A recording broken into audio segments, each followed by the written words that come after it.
Bienvenue dans la French, on est heureux de vous retrouver avec un format spécial. On a vraiment écouté vos commentaires sur avoir des invités et parler d'un sujet que vous avez énormément demandé, qui sont les IA vocales. Dans cet épisode, exceptionnellement, Jean-Baptiste sera à distance. Il est actuellement au CES à Las Vegas avec sa boîte Kyber, où il est en train de faire une démo de ses technos de streaming. Salut à tous, salut Steve, salut Mehdi.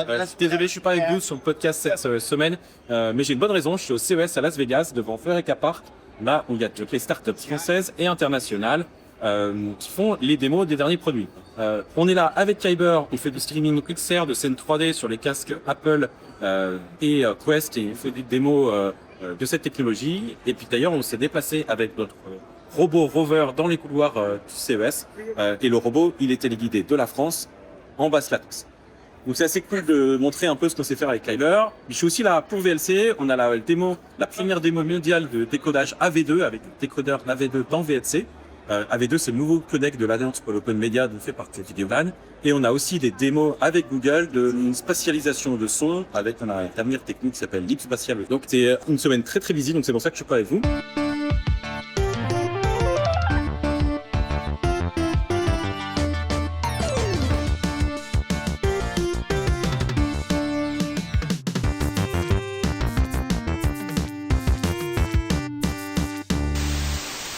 On s'est dit qu'on allait inviter le meilleur, le pionnier, le grand patron de l'IA vocale. Et avec Steve... Le taulier. Le taulier. Ouais, c'est ça. On a invité le taulier, on est d'accord. Hein. Pour moi, je considère. Après, bon, tu sais les gens, mais bon, j'ai fait mes petites recherches. Je pense que oui, on a pris le bon poisson.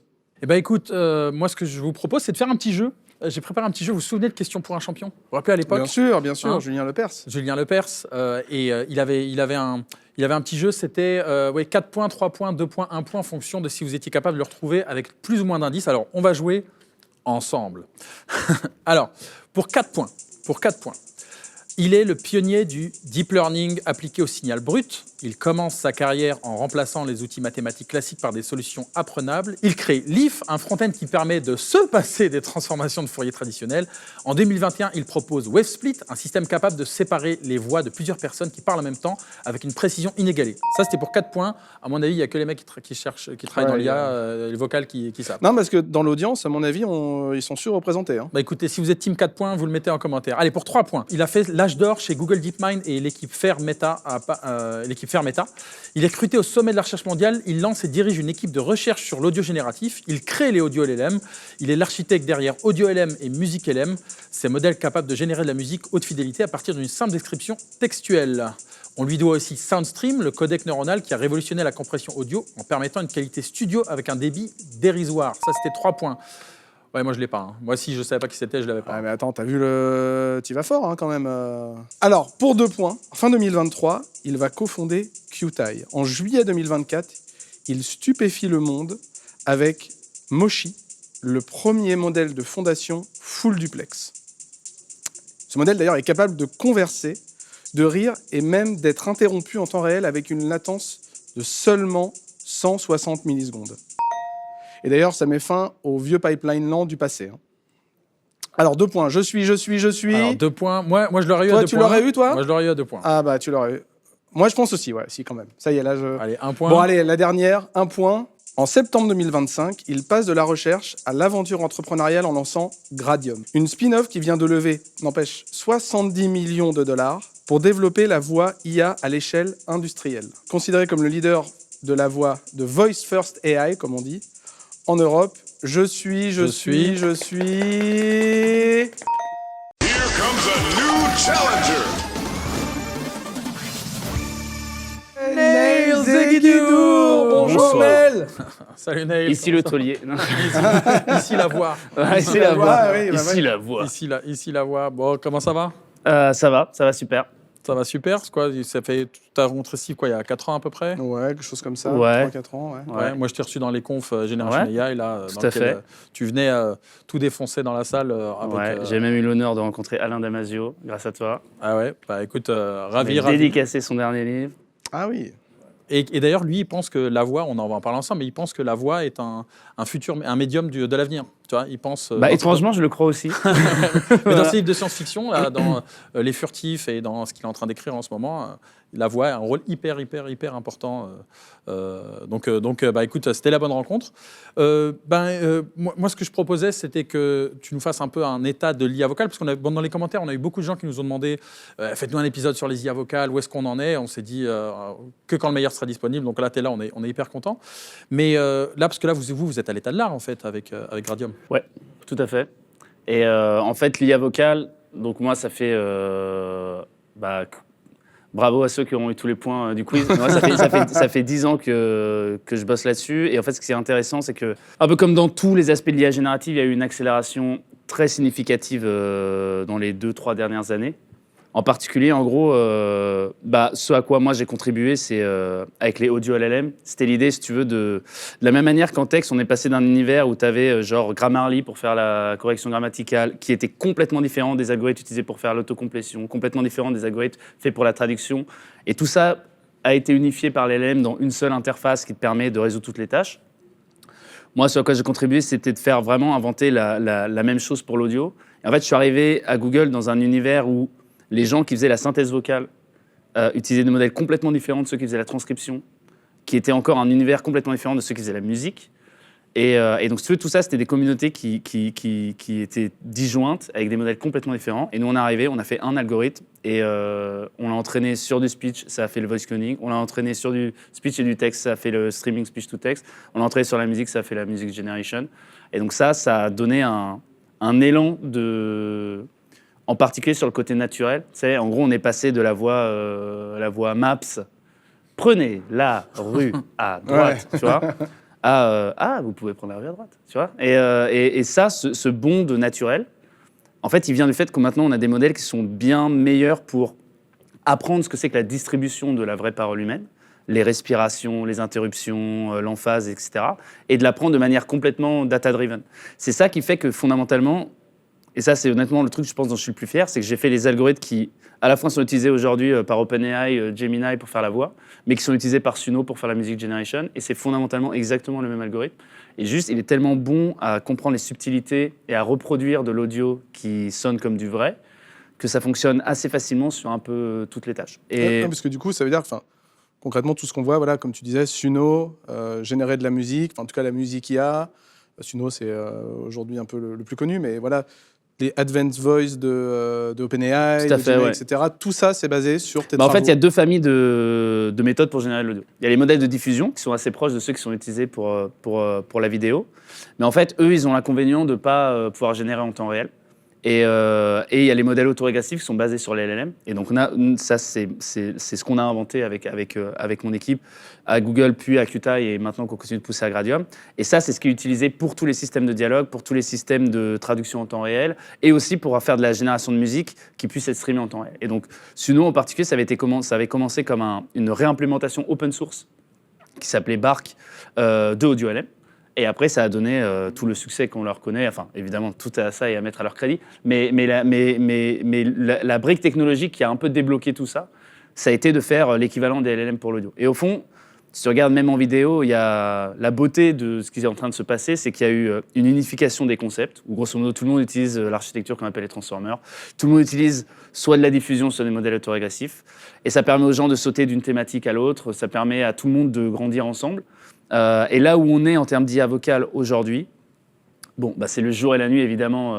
Les gens, psychologiquement, je pense ça ressemble presque tellement à un monde d'heroic fantasy en termes de waouh tous les jours qu'on s'habitue vite.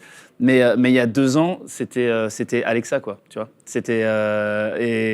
Et là, aujourd'hui, les gens, ils sentent qu'ils commencent à avoir des vraies conversations, que tu peux prendre plaisir en fait, à la conversation. C'est pas juste utilitariste, c'est pas juste ça me dit quelle rue je dois prendre ou ça me valide mon panier Amazon ou je sais pas quoi. C'est que tu peux en faire quelque chose qui est engageant et où les gens ont envie de passer du temps, que ce soit pour apprendre, pour discuter, pour réfléchir. Et là où on est, c'est que ça marche globalement bien. Donc les gens, ils peuvent s'en servir, genre là, dans les commentaires, ils vont Gradium AI et c'est parti. Tout à fait, ils peuvent commencer à construire des voice agents, ils peuvent utiliser le TTS s'ils veulent, juste le speech to text. Donc ça veut dire que là, tu peux nous faire maintenant. Ouais. Ah. D'ailleurs, je vous ai préparé quelques petites voix. Le gars est venu équipé, c'est bien. Ouais. Ça, c'est pour cool. vous montrer en particulier les capacités de voice cloning. Donc faire un petit jeu. Je vais vous les jouer et vous allez essayer de deviner de qui il s'agit.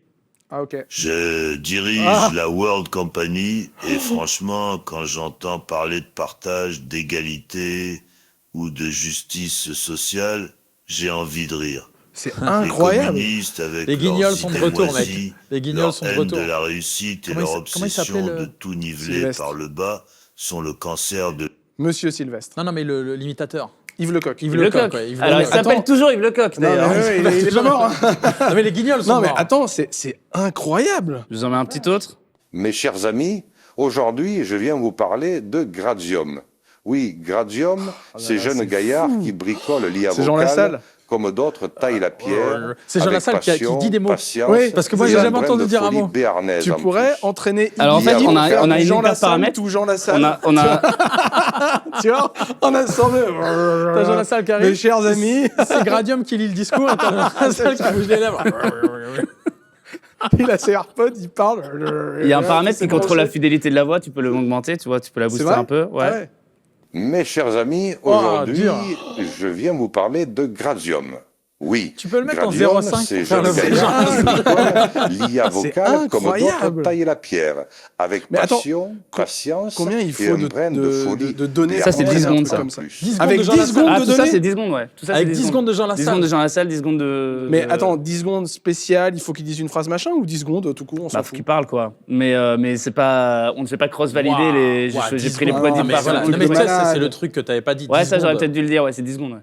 Ah ouais, non, mais là, c'est un truc de malade. Donc vous pouvez prendre 10 secondes de votre voix et converser avec vous-même sur gradium.ai dès aujourd'hui. Et vous pouvez vous écouter parler en anglais et en portugais avec un accent français, c'est assez fun. Mais Incroyable. moi, dans mes Google Meet, moi, je vais générer, je vais me prendre 10 secondes de voix, puis je vais dire que je suis Ah, mais là. moi, j'y vais là, on finit, j'y vais, je vais me barrer toute l'après-midi. C'est quand même toujours expérimental. En particulier si tu parles avec les industries créatives, les gens qui font des jeux vidéo et qui veulent faire des NPC, même les solutions les plus premium de voix sont pas assez naturelles. Et pas assez naturelles, c'est la latence est trop élevée, les intonations sont pas les mêmes qu'aurait un humain. Un énorme sujet, je pense, qui est un peu le sujet frontière pour tout le monde, c'est la compréhension émotionnelle. Comment on appelle ? Compréhension émotionnelle mutuelle, on dirait un mot, une marque déposée, mais c'est Tu penses à l'ironie, tout ce genre de choses, par exemple. l'ironie. si je fais de Alors, il y a un tu exemple comprends, à Gradium, tu vois, un de nos plus gros use cases, c'est le customer support. Ouais. Ah oui. Et donc, dans le customer support, en fait, les agents, ils sont super bons maintenant pour réaliser plein de tâches. Parce qu'en fait, ce qui s'est passé, c'est que à la fois, il y a une maturation parallèle de la qualité de la voix générée, mais aussi des capacités des modèles. Donc, les LLM qui, au début, étaient juste des modèles de conversation, c'est devenu ce qu'on appelle des agents. Donc, c'est-à-dire que c'est des LLM qui peuvent agir et récupérer des bases de données. Donc, par exemple, pour le customer support, ça permet de faire un agent qui, tu lui dis, il y a un problème avec ma commande, il te demande ton numéro de commande, il va vérifier dans la base de données, il vérifie le statut, il te le dit. Si tu lui demandes de réaliser des actions, de saisir des infos, il le fait. Donc, tu vois, ça fait que à la fois l'interaction elle est meilleure, mais en plus elle est utile parce que tu peux vraiment avoir un LLM qui plutôt que d'halluciner, genre oui c'est bon, votre problème est réglé alors qu'il a rien fait du tout, il a vraiment genre fait des actions dans une base de données et dans un système d'information. Mais j'avoue que l'ironie, ça doit être dur à capter. Enfin, tu lui dis, par exemple, il te dit, oui, est-ce que vous êtes sûr que votre ordinateur est allumé Ben non, je l'ai éteint, ça fait 4 Voilà, jours. Tu vois, donc- cette donc- ironie-là, c'est dur à Donc capter. il y a une grosse, en fait, une grosse barrière actuelle dans la communication là-dessus. Elle est des deux côtés. Du côté de la compréhension par l'agent vocal, tout ce qu'il a, c'est le transcript. Donc l'ironie, elle est complètement perdue. Et il y a des cas où, en fait, sentir que la personne est en train de s'impatienter, qu'elle est ennuyée, ou au contraire, qu'elle trouve quelque chose de drôle. Parce que là, je prends le customer support. Mais imagine, tu veux faire parmi les clients avec lesquels on bosse, il y a des applis de e-learning. Savoir que la personne, elle trouve fun un exercice, c'est important à savoir, parce que dans ce cas, tu vas plus aller dans cette direction, etc. Donc, en fait, tout ça, ça a énormément de valeur, et ça n'existe pas du tout. Et après, sur la partie générative, avoir des expressions qui soient plus contextualisées, ça aussi, ça a beaucoup de valeur. Moi, j'ai un exemple que j'ai entendu récemment. C'est une start-up qui fait un peu un psychothérapeute AI, quoi, donc pour aider les gens avec la santé mentale, etc. Et en fait, le problème, c'est la monotonie des émotions. C'est-à-dire que si tu as une voix qui est enjouée, elle est tout le temps enjouée. Et donc, tu t'ouvres enfin à ton app. C'est pas hyper naturel parce que c'est quand même une IA. Et genre, il y a tout un travail de mettre les gens en confiance, les habituer à un usage qui n'est pas commun, etc. Et après, tu t'ouvres enfin au truc et tu commences à pleurer. Tu dis, oui, mon chien qui est décédé, c'est difficile. Et t'as un truc qui est là. Ah, je suis vraiment navré pour Génial. toi. Discutons-en ensemble, tu vois. Et donc là, en fait, juste, ça casse complètement la qualité de service. Est-ce que tu veux que je t'en rachète un nouveau? C'est un peu à la ChatGPT. Absolutely. Et ça, c'est vraiment intéressant parce que Alors, il y a des industries où c'est criant, genre les industries créatives, le jeu vidéo, etc. Mais en fait, ce qui est intéressant, c'est que même pour des tâches aussi élémentaires et surtout utilitaires que je prends un rendez-vous au téléphone, si la voix est plus naturelle et que l'interaction est plus humaine, juste ça marche mieux en fait. Donc les gens, ils vont plus, les gens sont gênés par le fait de parler avec des voix qui sont pas naturelles. C'est désagréable. Mais moi, il y avait un truc qui m'avait absolument scié dans le travail que vous avez fait, en particulier avec Lutaï, avec Moshi. C'était ce côté non transactionnel, c'est-à-dire permanent. Et en particulier que le modèle, entre guillemets, m'interrompe, fasse ce qu'on appelle de l'overlap avec moi, ça m'avait absolument scié parce que j'ai vraiment eu... D'ailleurs, quand je testais Moshi, il y a quelqu'un qui est rentré dans la pièce et qui m'a dit « Ah, désolé, tu es au téléphone avec quelqu'un ». J'ai dit « Non, je teste un modèle ». Et ça l'a buté parce que l'interaction était tellement fluide parce que justement, il n'y avait pas... Alors, au-delà de la latence, évidemment, il y a évidemment le sujet de la latence, mais surtout, il n'y avait pas le sujet « Je dis, il répond ». Il y avait un flux continu d'informations des deux côtés. Et ça, c'est absolument... D'ailleurs, c'est une approche qui était très un peu contrarienne, en tout cas un peu orthogonale tout à à ce qui fait. se Donc, faisait. parce que c'est ce que tout à l'heure, on a appelé full duplex. Alors, pour ceux qui ne sont pas familiers de la dénomination, c'est vraiment l'analogie talkie-walkie versus téléphone. Ouais. Donc, toutes les IA vocales actuelles, à part Moshi, même quand elles réduisent la latence, elles reposent sur une hypothèse fondamentale, qui est que le modèle, soit il écoute, soit il parle. Et ça, en fait, c'est aussi limitant qu'un talkie-walkie. Et donc, c'est quelque part aussi désagréable que parler au talkie-walkie avec un humain. Tu veux dire talkie-walkie où on doit parler, arrêter, on doit ouvrir le canal, parler, arrêter. Ouais, parce qu'en fait, le full duplex, c'est les deux canaux sont actifs en permanence. Donc, c'est un terme qui vient de la télécommunication à la base, qui vient pas de l'IA. Et donc, c'est l'idée que si tu prends une conversation au téléphone avec un proche, c'est des statistiques qui ont été calculées sur des jeux de données qui ont été collectés où c'est des gens qui s'appellent. T'as genre 15% du temps où les deux personnes parlent en même temps. Typiquement, c'est sur les transitions. Genre, quand une conversation est dynamique, tu commences à parler un peu en même temps que la personne finit sa phrase. Il y a ce qu'on appelle le back-channeling, qui sont, pour l'écoute active, on pourrait dire « Ah oui, ok, juste pour, tu vois, ça fait vivre une conversation. » En fait, le problème avec les systèmes qui sont basés sur les tours de parole, c'est que le modèle est en train de parler, tu fais « Ah oui, j'avoue. » Ouais, il s'interrompt. Et là, il s'interrompt. Et Tu avoues quoi? Ouais. Et t'es là, non, j'ai dit j'avoue, c'est genre juste pour meubler, tu vois, c'est un truc naturel, c'est un borboring dans la conversation, c'est pas vraiment une vraie intervention. Et en fait, ça fait que, plutôt que de soumettre l'IA au chaos d'une conversation humaine, avec son incertitude, c'est les gens qui doivent se discipliner pour parler à l'IA, parce que tu dois toujours faire gaffe, genre, s'il y a quelqu'un d'autre qui est en train de parler à côté, le truc il va partir en sucette. Si jamais il y a du bruit, ça va partir en sucette. Et même toi, dans la manière dont tu parles à l'IA, genre tu parles à l'IA, quoi. Tu sais, il faut le bon rythme, il faut faire gaffe, faut pas faire trop de bruit pendant qu'elle me répond, etc. Tu réfléchis, en plus, moi, c'est un truc qui m'a toujours saoulé avec, tu vois, même les Alexa ou les modèles, c'est que tu dois réfléchir à ce que tu vas dire. Pour ceux qui ont eu des Alexa, Alexa, est-ce que tu peux mettre... Ah non, ah mince, quoi, je n'ai pas compris. Puis d'un coup, c'est parti, tu vois. Et là, juste, on a marre, là, c'est foutu, quoi. Tu préfères utiliser tes mains pour aller évidemment, faire le truc. Les nouvelles IA, c'est un peu moins un sujet. Il y a moins le côté, je prépare ma phrase pristine avant, mais il y a quand même un sujet, comme tu dis, tu tousses et elle s'arrête, et puis après, il ne comprend plus. Le full duplex, c'est la sérénité. Alors, c'est la sérénité, c'est que c'est extrêmement indulgent. En fait, que tu vas tousser, tu vas commencer à interrompre, mais en fait, non, tu préfères continuer. Et le modèle, tu vois, Moshi, il a une robustesse à ça qui est énorme. En plus, pendant qu'il parle, il t'écoute quand même. Donc en fait, si tu parles en même temps que lui, peut-être il finit sa phrase, mais il pourra quand même rebondir sur ce que tu disais. Et il y a la qualité de la simplicité aussi à gérer.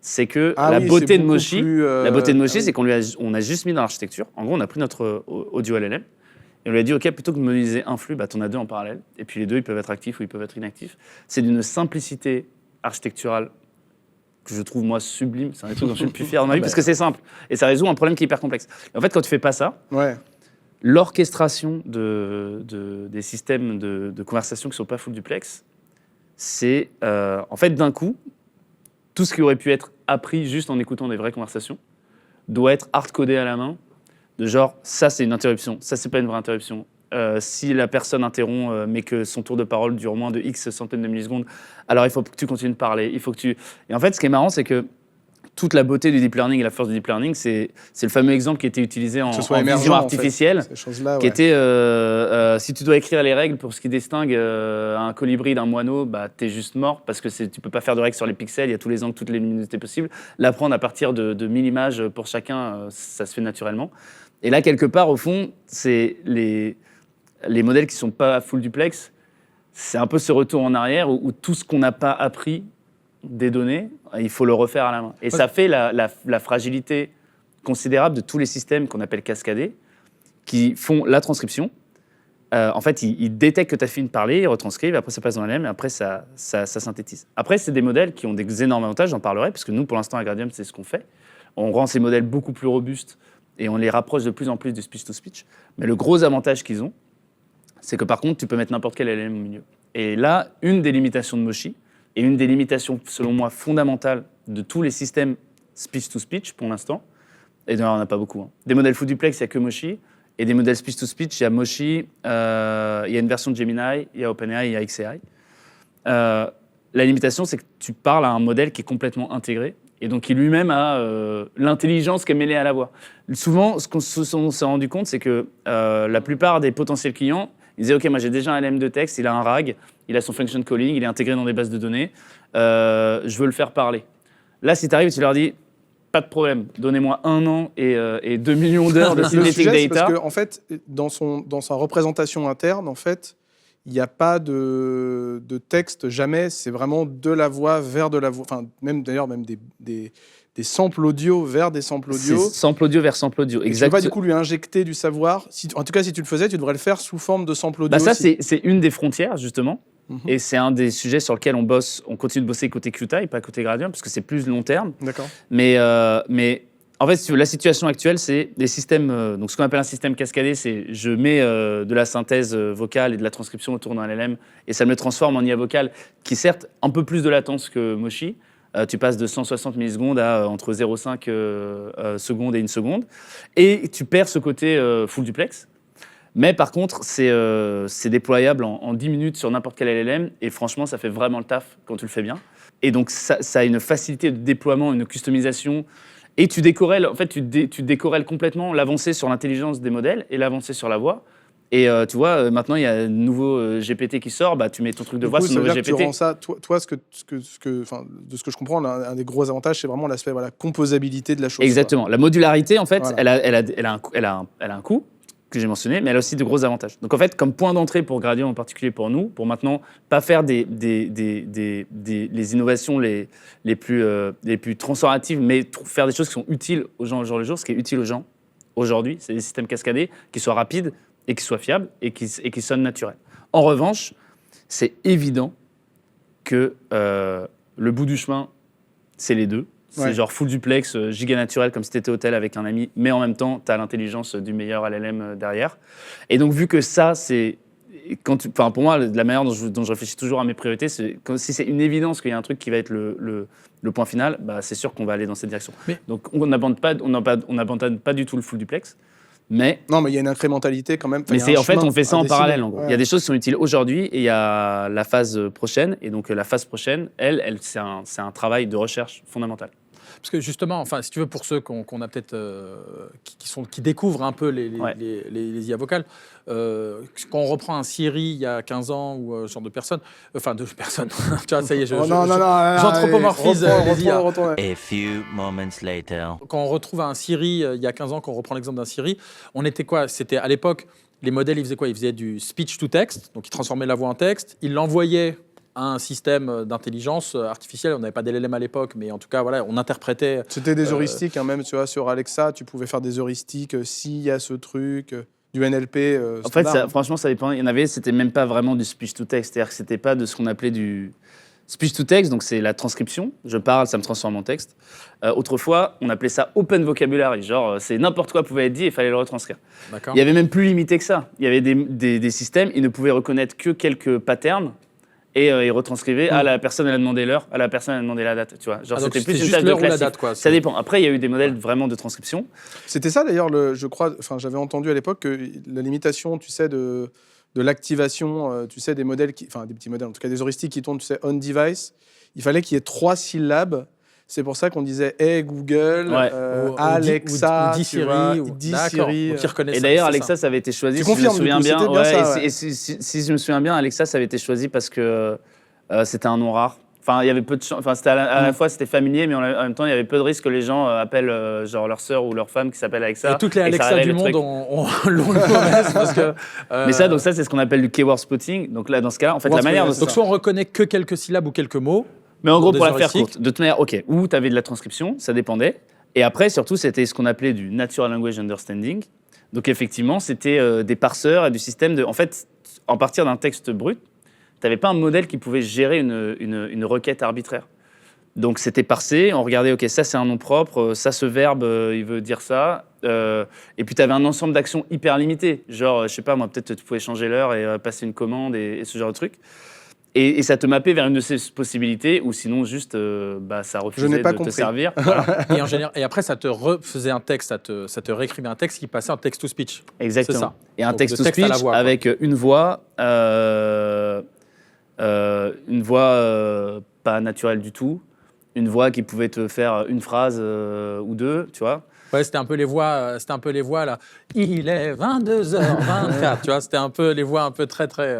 Mais pour donner un peu, ce qui pourrait aider notre audience, c'est donner un peu une idée de ce que c'est que le marché de la voix et les applications de voix. Donc en fait, historiquement même d'un point de vue application, synthèse et le cas des assistants, il était assez marginal en réalité par rapport au vrai use case sur la synthèse et la transcription. La transcription, c'est beaucoup un produit standalone. Genre la transcription de... Tu vois, il y a des boîtes comme Nabla, ils font de la transcription de rendez-vous médicaux. Le fait de retranscrire un meeting, là, tu n'as pas d'aspect conversationnel. C'est juste, il y a un flux d'audio et tu veux le retranscrire. Parce que justement, tu parles de Nabla, mais Alex Lebrun, en 2014, WeTI s'était fait racheter par Facebook à l'époque. Ouais. Donc voilà, enfin, c'est Ouais, un je tout connais petit bien monde, Alex. quoi. Ouais, tout à C'est fait. un tout petit monde. Et maintenant, il fait Nabla, et maintenant, il Ouais, fait. il fait On a Ami. été ensemble Ouais, à Facebook à un moment. Mais là où je veux en venir, c'était que c'est un monde déjà qui peut exister, si Ouais. tu veux, en Rien que la transcription, déjà. rien que la ça- transcription, c'est gigantesque. La synthèse aussi, ça existe, c'est un marché gigantesque. L'essentiel d'ailleurs du marché de la synthèse, c'est juste la synthèse. Les voice agents, on en parlera, c'est ce qui est en train de monter. Mais le gros du marché, il s'est créé sur la synthèse juste offline. Et la synthèse offline, ça veut dire j'ai un texte et je génère de l'audio. Et ça, par exemple, je peux le mettre dans une pub, tu vois. En fait, tu peux faire plein de contenu qui n'est pas interactif. Tu peux faire des pubs, tu peux faire des audiobooks, tu peux faire des podcasts. Tu peux, dans le jeu vidéo, il y avait déjà une première application qui était, moi j'avais appris ça, il y a des blog posts intéressants là-dessus. Dans le cycle de développement d'un jeu vidéo, tu as tes voice actors et ils enregistrent leur voix. Et en fait, au tout dernier moment, parfois, il va y avoir un changement dans le script du jeu. Et c'est Faut tout très dur refaire. de faire revenir Ouais. les voice actors. Et donc là, avec leur accord, bien entendu, tu leur dis, écoutez, j'ai besoin de 50 phrases, ces 50 phrases dans ta voix. Et donc avec leur accord, tu les génères, tu vois. Ça, c'était là. Et donc là, on n'est pas dans un contenu interactif. Et donc ces deux-là, ça fait déjà des marchés disjoints qui sont énormes et avec plein d'applications. Et après, si tu les mets ensemble et que tu mets un modèle qui est vraiment intelligent au milieu, et ça, en fait, ça ne pouvait pas fonctionner avant les LLM, tu vois. Donc c'est pour ça aussi que ça émerge au moment où les LLM arrivent. Bah, tu crées ce qu'on appelle les agents. Et les agents, maintenant, c'est plus juste, tu enregistres quelques phrases dans ton jeu vidéo, mais tu as un vrai NPC avec lequel tu puisses interagir.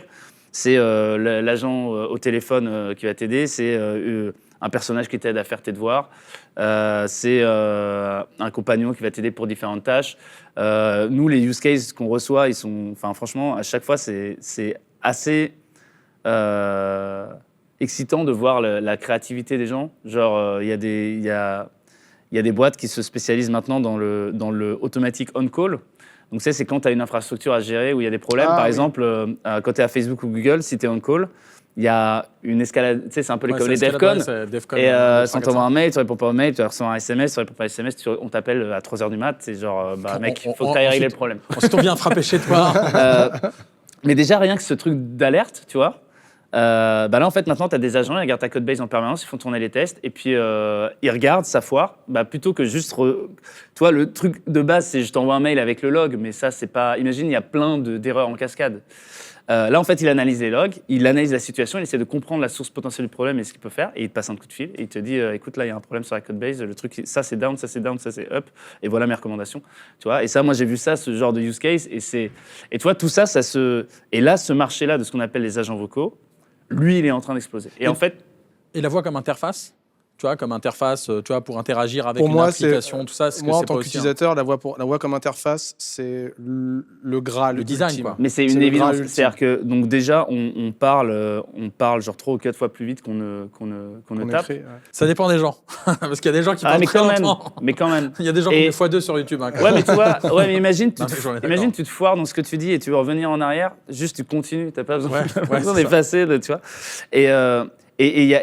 Et au fond, en réalité, le gros avantage de la voix, c'est que tu peux réfléchir pendant que tu le fais, c'est résilient, tu vois. Même ça aide le processus de Ouais. réflexion, de s'exprimer, de divaguer un peu.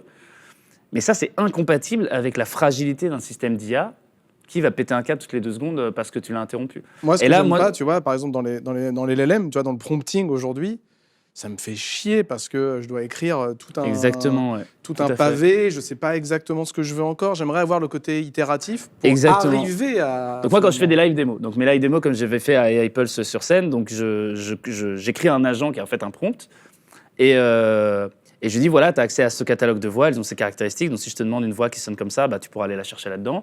Tu peux jouer sur le robot ce type d'émotion. Mais tu vois, c'est pour générer ce prompt, je fais des tests, c'est pas ouf.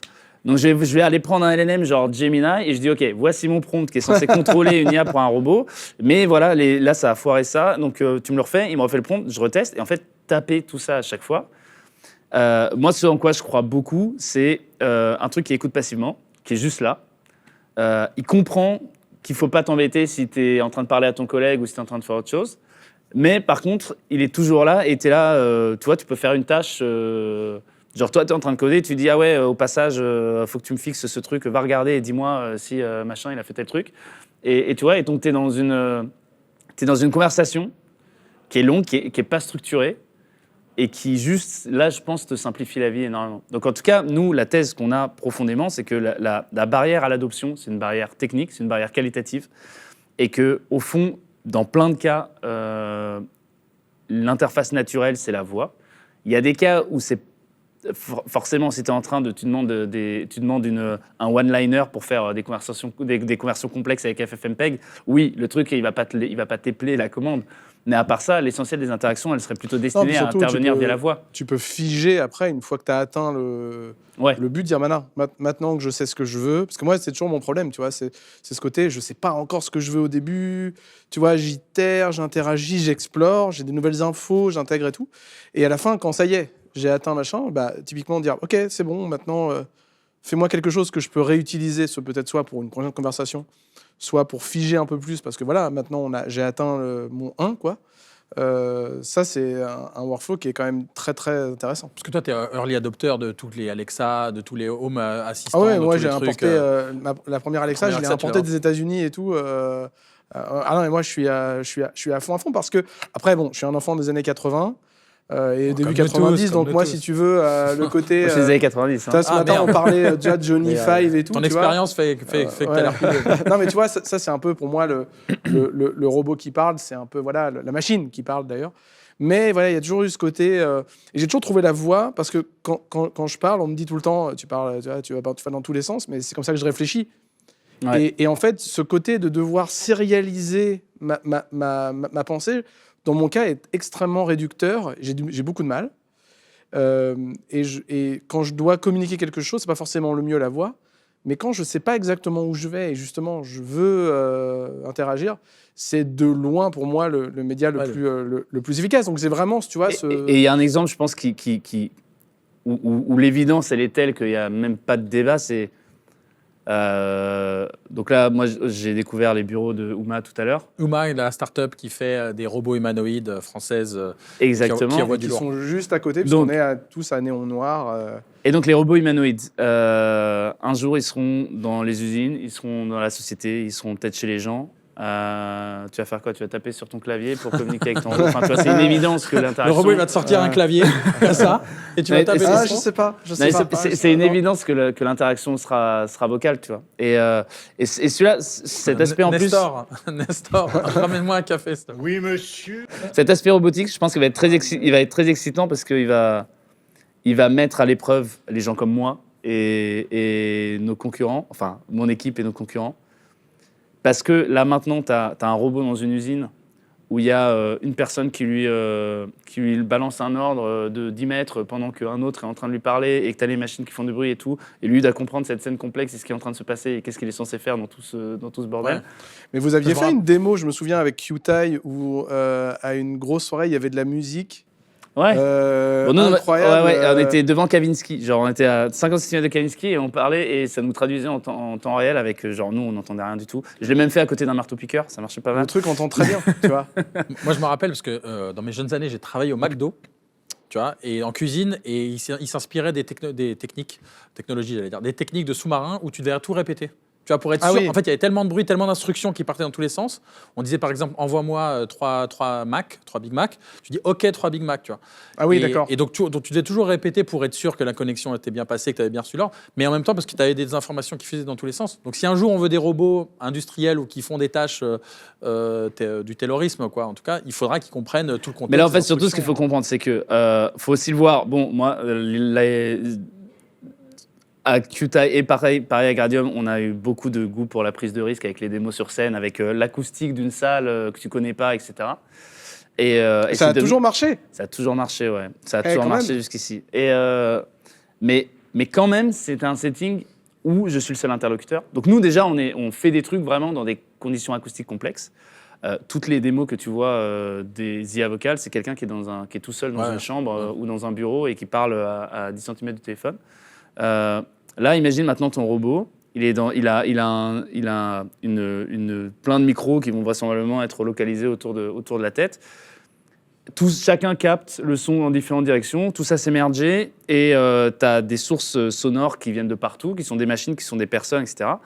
Et tu as une conversation t'as toute la journée dans l'usine où il faut te souvenir que la personne qui t'a parlé à tel point dans l'espace, à 8h du matin, en fait, c'est ton collègue Alain qui maintenant il est en autre poste, mais c'est lui. Et malgré le bruit, il faut te souvenir parce que pour que tu fasses le lien sémantique entre le message du matin et le message de l'après-midi, il faut faire. Mais toi, ça, d'un point de vue scientifique, on est nulle part. Et quand je dis on, c'est l'humanité est nulle part. C'est-à-dire que tu prends tous les labos de speech au monde, ce sujet, il n'est pas du tout résolu. Et il n'est pas du tout résolu parce que collecter des données naturelles, c'est hyper chaud, parce que la complexité du problème est énorme. Et nous, on bosse aussi en recherche sur ces sujets. Mais tu vois, sur le long terme, là où je veux en venir là-dedans, c'est parce qu'on sent une petite musique qui commence à poindre de la part de certains de nos compétiteurs que le chemin technologique de la voix, il serait fini et qu'en fait, maintenant, c'est ce qu'on appelle la commoditisation et qu'en fait, le secret de différenciation d'une boîte d'IA, c'est le produit. Mais c'est pas vrai. En fait, plus on se rapproche de vraiment quelque chose qui serait au même niveau des humains, plus faire le moindre centimètre de progrès est difficile Ouais, dur, et hein. exige une expertise. En fait, c'est de plus en plus difficile Le quand tu dernier te rapproches. kilomètre, il est- Et les- Ouais, il mais est- il est- extrêmement on est cher, encore, je trouve, dans les IA. Pour moi, Mochis était vraiment. Alors, sur la partie interaction, hein. Après, Ouais. sur la partie, on va dire, intelligence, Ouais. c'était un petit modèle. Ouais. Voilà. Mais sur la partie interaction, on avait vraiment franchi la vallée du malaise, quoi, la Ouais. Uncanny Valley.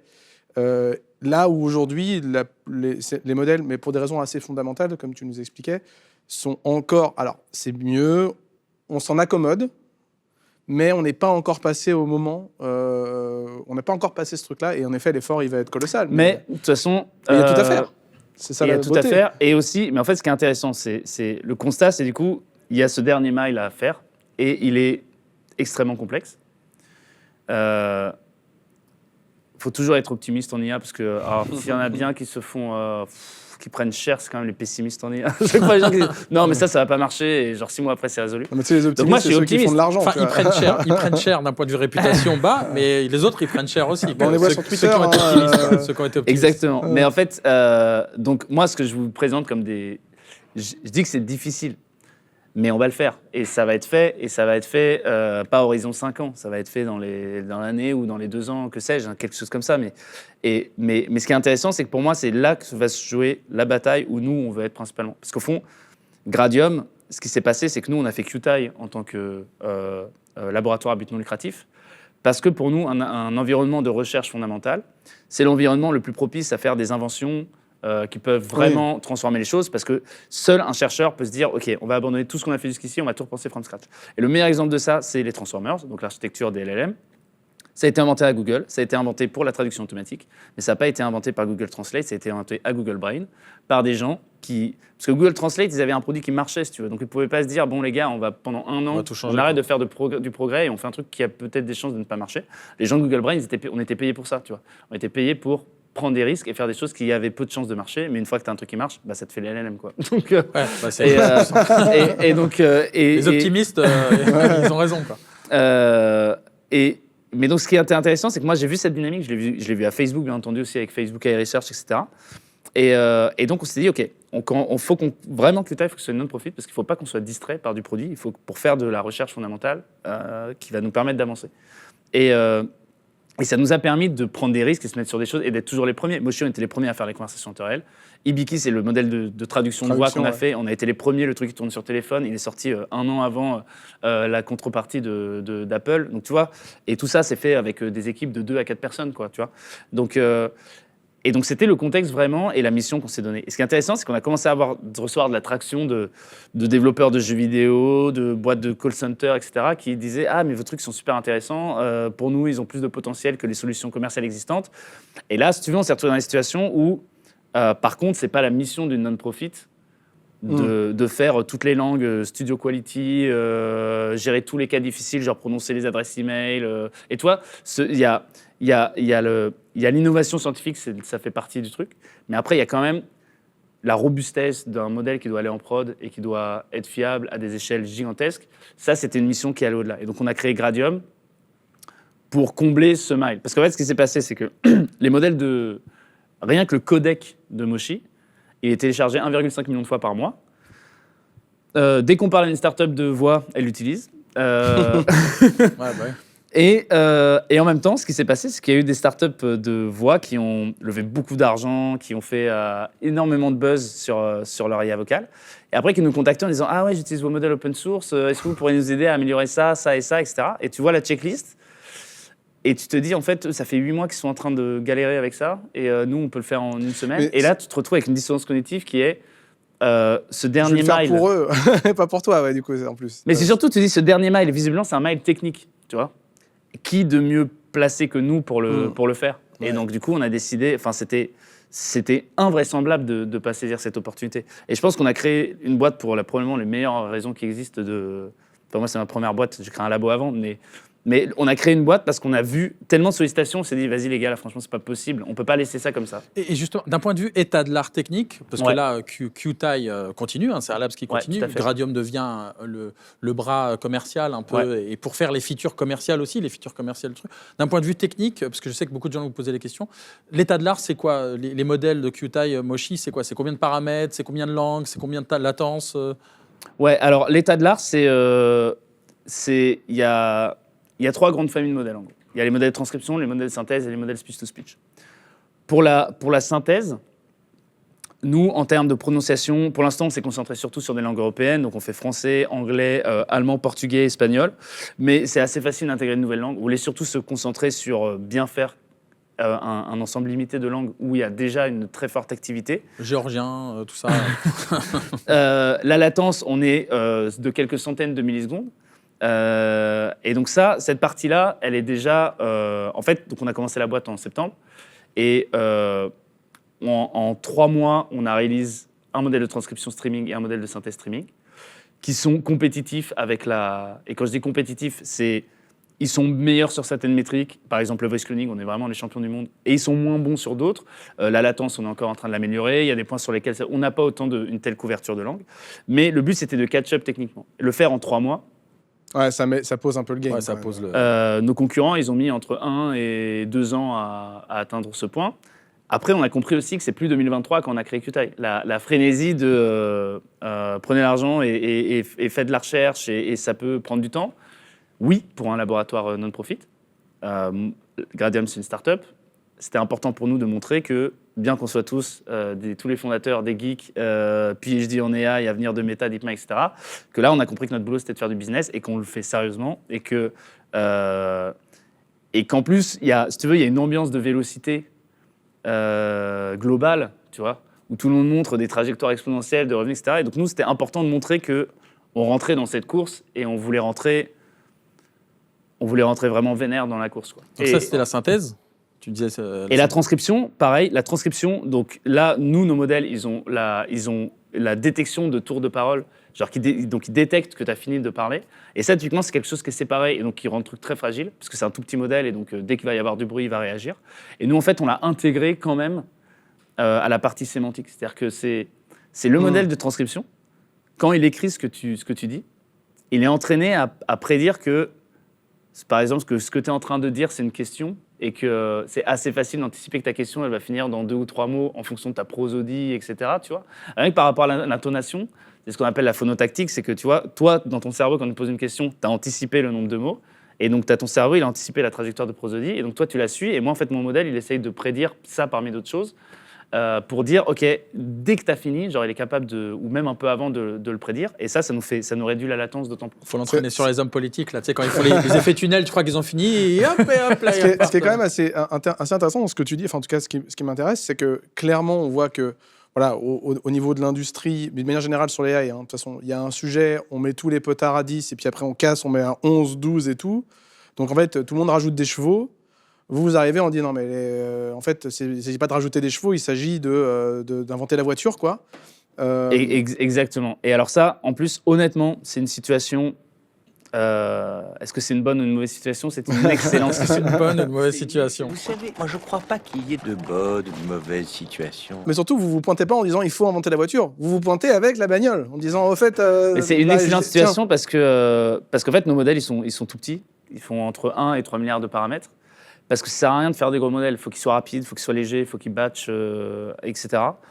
Et donc, on a l'opportunité d'expérimenter vraiment des idées.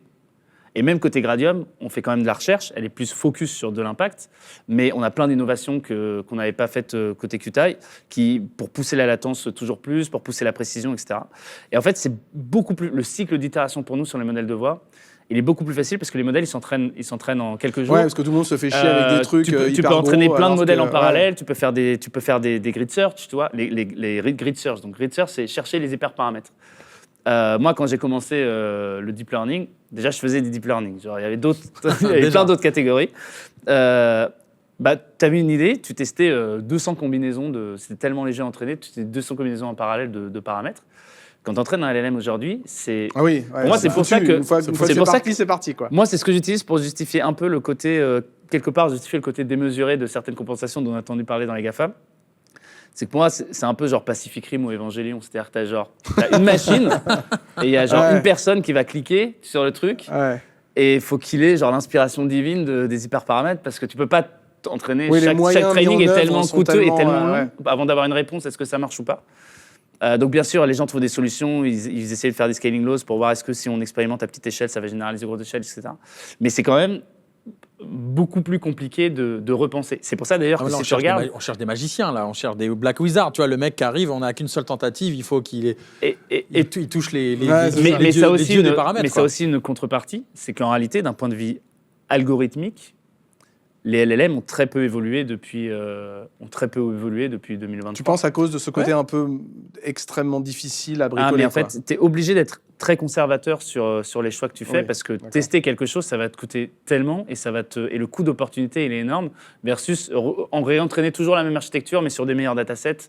Et donc, c'est surtout beaucoup du travail de données et de ce qu'on appelle le post-training, c'est faire du renforcement avec des humains qui vont apprendre à ton modèle. Ce que tu dis, c'est que du coup, ça va un petit peu... à un moment donné, ça va jusqu'à un certain point, quoi. Ce que je dis, c'est que dans les modèles de texte, le seul moyen viable vraiment d'expérimenter plein de choses, c'est d'expérimenter à petite échelle et en espérant que ça généralise à grande échelle. D'accord. Nous, on expérimente et on déploie à petite échelle. Donc, si tu veux, on teste plein de Donc, direct, configurations, on teste plein d'idées. Et c'est ça qui nous a permis de faire en si peu de temps dialogue, transcription, synthèse, traduction. Là, on a des trucs qui vont sortir de transcription de plusieurs personnes qui parlent. Vous arrivez à faire plusieurs personnes qui parlent et vous allez pouvoir séparer.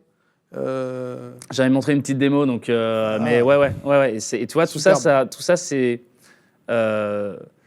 tout ça. Non seulement c'est facile à faire dans notre framework parce que c'est les audio LLM qu'on a inventé, donc tu vois, c'est très facile de faire une nouvelle tâche avec notre modèle.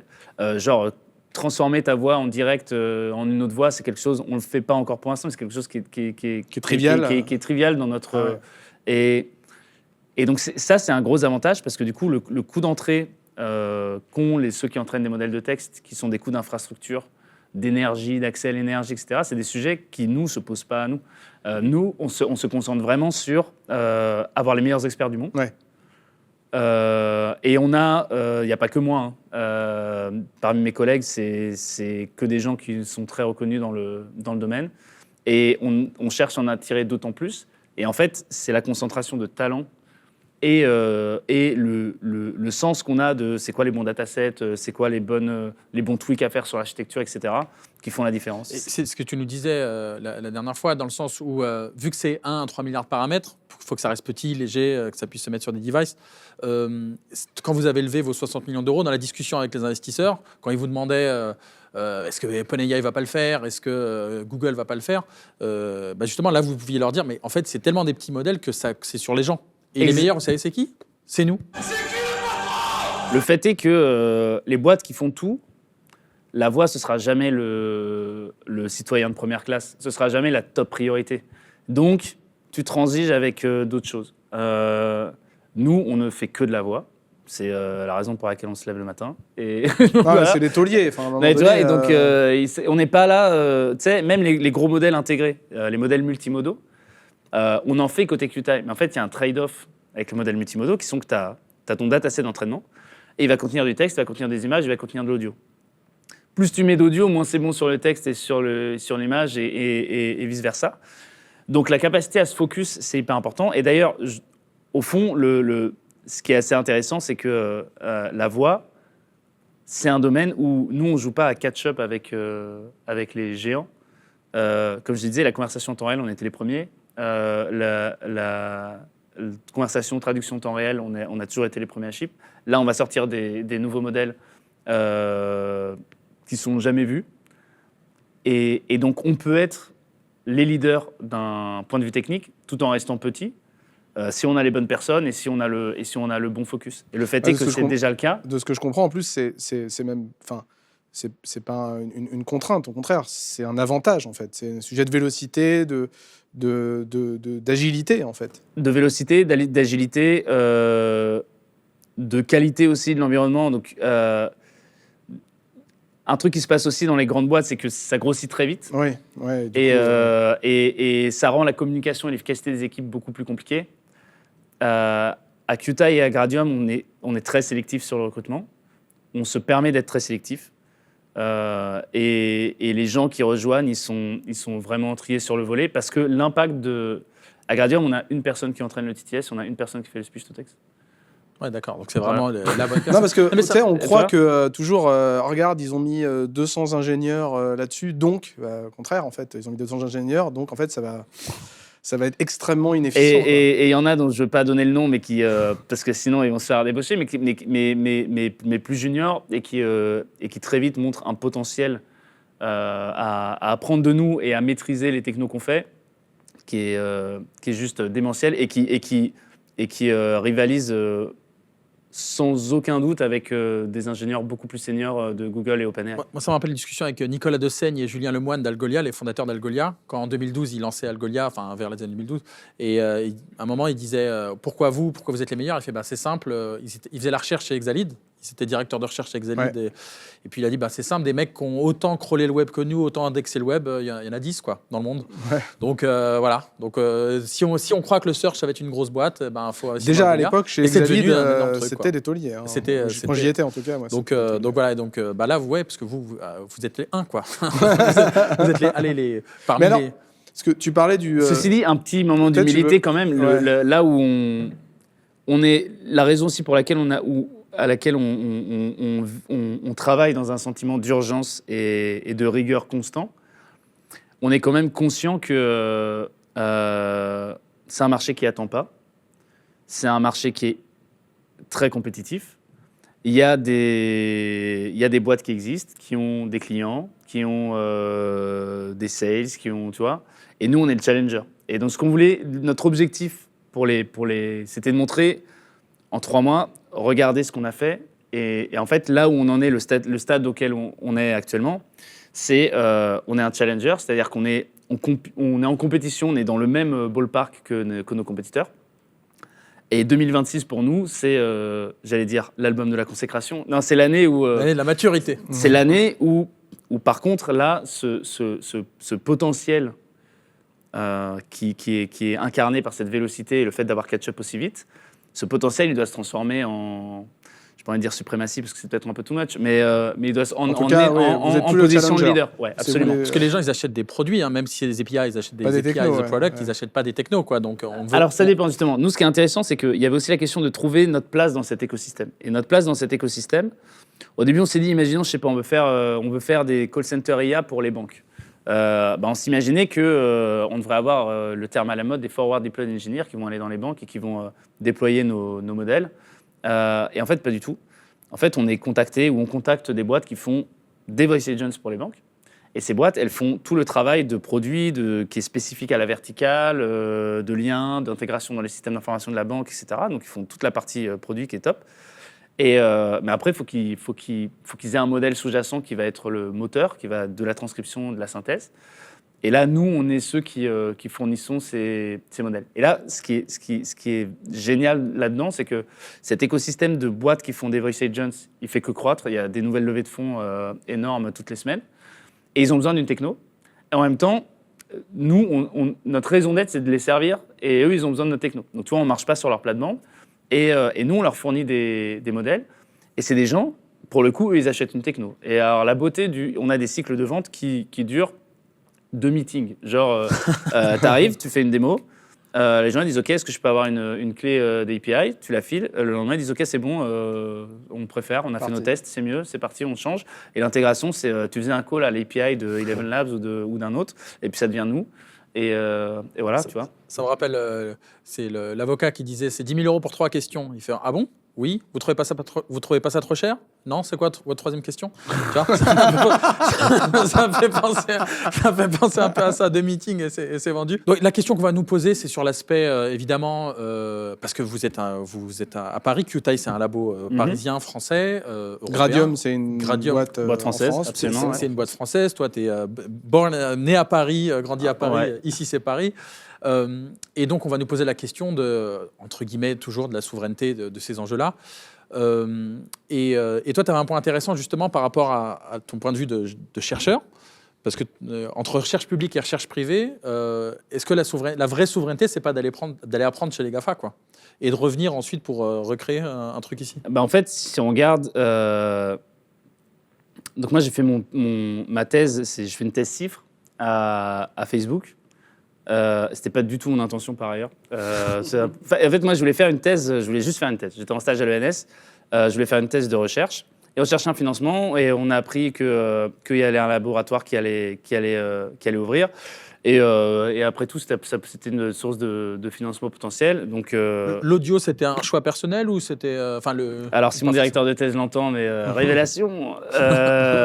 Non, en fait, moi, j'ai regardé les offres et à l'époque, je voulais faire du deep learning. C'est tout ce que je savais, je voulais faire du deep learning. C'était ça ton... Et en fait, ça paraît pas évident aujourd'hui, mais en 2015, tu avais 10% ou 5% des offres de stage qui avaient du deep learning. Moi, je faisais le master MVA, qui est le master un peu phare de la discipline.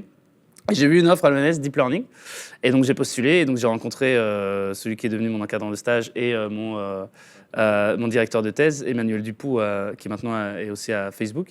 Et donc il avait un laboratoire où ils étudiaient l'apprentissage du langage chez les bébés et essayaient de faire le lien avec l'apprentissage du langage chez les machines. Et donc, il m'a demandé ce qui m'intéressait. Et j'ai dit, moi, franchement, le langage, c'est ma passion.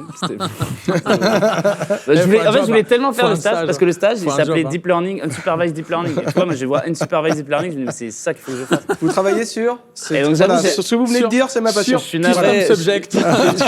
Hello, first Je suis name. navré, voilà. Je suis navré, Daniel. J'ai menti à l'époque, mais très vite, je me suis pris de passion pour le sujet. Bah, ça s'est bien goupillé, parce que, tu vois... Ouais, parce qu'après, j'ai jamais fait autre chose que de la voix, et honnêtement, c'est devenu une passion, absolue. Mais en gros, et donc je me suis retrouvé à faire ma cifre chez Facebook, j'étais le premier d'ailleurs. Et assez vite, j'ai été rejoint par d'autres thésards. Il y a eu Alexis Kono, notamment, qui après a fait une boîte qui s'appelle Waveforms AI, c'était un des leads de Advanced Voice Mode à OpenAI. Il y a deux des cofondateurs de Mistral, Guillaume Lample et Timothée Lacroix. Il y a Alex Desfossés, qui est mon cofondateur de Qtile et de Gradium. Et en fait, t'as eu dans la même cohorte de PhD students, bah, il y a les fondateurs de plusieurs startups et de françaises, quoi, tu vois. Et on était assis tous dans le même rang. Et 10 ans plus tard, tu as plusieurs milliards de valos sur.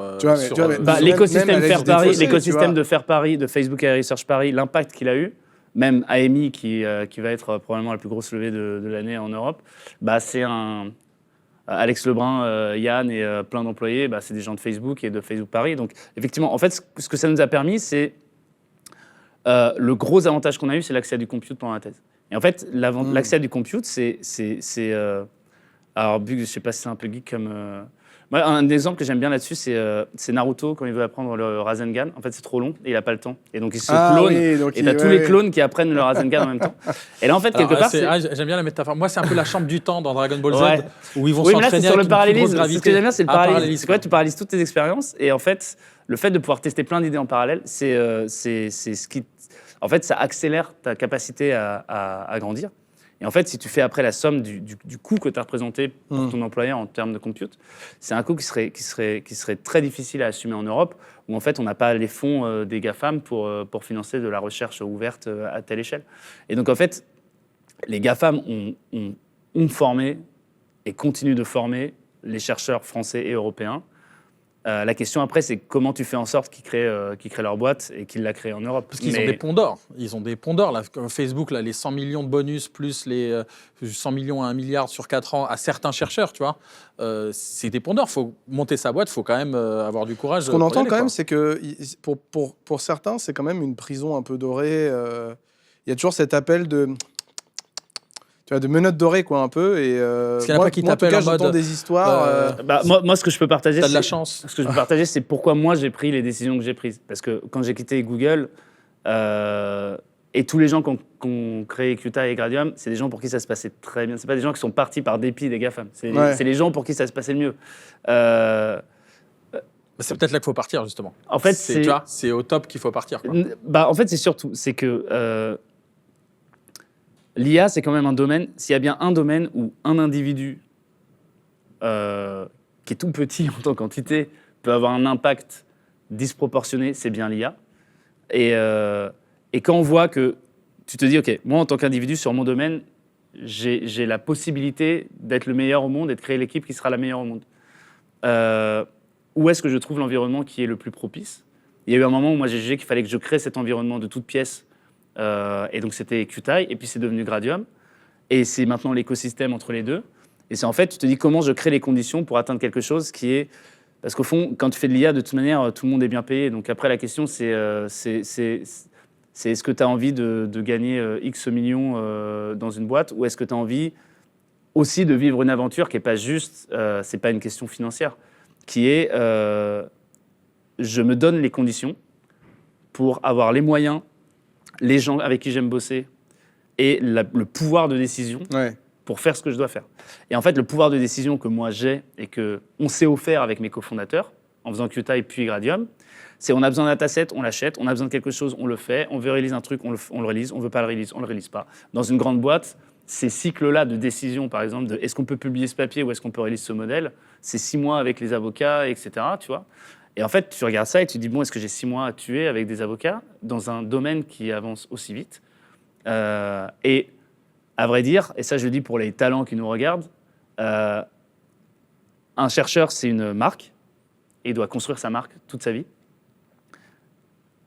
Perdre de la visibilité et perdre la lecture extérieure que c'est toi un contributeur majeur de ce que tu fais, ça coûte très cher, tôt ou tard. Parce qu'il ne s'agit pas de rôle, il s'agit de personnes. C'est des personnes. C'est pour ça que les salaires, maintenant, on les compare à ceux des footballeurs, mais il faut vraiment penser, quand tu recrutes un chercheur en IA, tu recrutes un athlète. Donc, parfois, il va être chiant, il va avoir tu vois, mais bon, tu es obligé de le gérer. Il sait faire des choses que personne ne sait faire, c'est le à sa Mbappé, manière. Cristiano Ronaldo, Mais le Messi, chacun à quoi. sa manière, en fait. Dennis Rodman, tu vois. Tout le monde a des spécificités où c'est très rare de trouver 2 personnes équivalentes. Et donc, faut vraiment, faut bichonner ces personnes et faut leur donner vraiment envie de bosser, Puis un truc aussi pour toi. qui a pas mal changé aussi, c'est que maintenant, il y a quand même aussi un accès aux moyens qu'il n'y avait pas il y a 10 ans. Tu vois, quelque chose comme QTI, est-ce Ouais, qu'il y a tout à 10 fait. ans, c'est dans l'absolu possible, même QTI déjà, mais même Gradium, tu vois, un chercheur aussi brillant soit-il, arrive et dit bonjour, 60 absolument. millions d'euros en seed, enfin, tu vois, Ouais. c'est des trucs même qu'il y a 3 ans, on ne voyait même pas déjà, tu vois, donc ça bouge formidablement et donc les opportunités sont incroyables. Elles sont incroyables. Et justement, pour les chercheurs qui rejoignent, la visibilité que tu acquiers Oui. Enfin, tu quittes un GAFAM pour rejoindre QTI ou Gradium. Historiquement, ce qui se passe après, c'est que 3 mois après, tu es inondé d'offres d'emploi. Quoi. de financement. Il y a déjà des gens qui se demandent quand est-ce qu'il y aura la prochaine spin-off de QTI, etc. Enfin, tu vois, mais il y a quand même quelque chose, et c'est là que le recrutement est difficile, c'est qu'au fond, quand les compensations dans les GAFAM sont si élevées, il faut quand même une fibre, une flamme pour aller dans une start-up.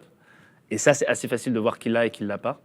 Et il y a des gens, ça binarise un peu la et il y a situation. des gens, ils sont assez appelés à le faire. Et d'ailleurs, ce qui est intéressant, c'est que moi, ce que j'ai toujours remarqué, c'est que les gens qui sont les plus faciles à recruter, c'est soit les gens très juniors, parce qu'en fait, ils sont juste excités et ils veulent aller à l'endroit cool où ils vont apprendre.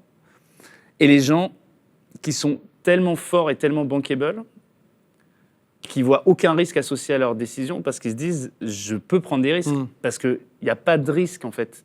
Dans un an, si je veux retourner chez Google ou chez OpenAI ou ailleurs, on m'envoie mon offre instantanément, j'ai mon badge le lendemain et je recommence à bosser, tu vois, et tout le monde sera super content que je sois revenu.